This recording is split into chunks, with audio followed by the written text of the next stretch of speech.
मंडळी, तुमच्यासोबत असं कधी घडलं आहे का की तुमच्या घराच्या भिंतीवर किंवा गच्चीवर किंवा कोपऱ्यामध्ये कुठंतरी किंवा घराच्या भिंतीला खेटून वडाचं, पिंपळाचं किंवा औदुंबराचं छोटंसं झाड उगवलं असेल तर मग काय करावं असा प्रश्न तुम्हालाही पडला असेल.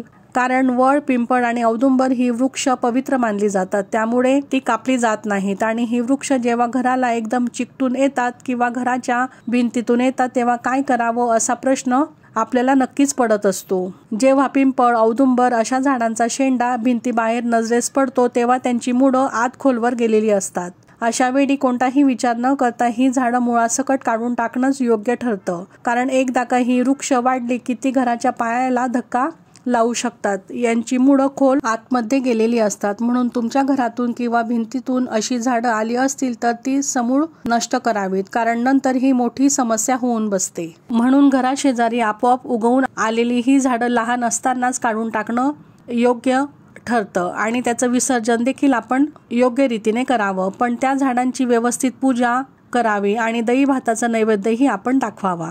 आणि तसंच झाड एखाद्या मोकळ्या जागेमध्ये लावण्याचा प्रयत्न करावा आणि ते जोपासण्याचाही प्रयत्न करावा. श्री स्वामी समर्थ.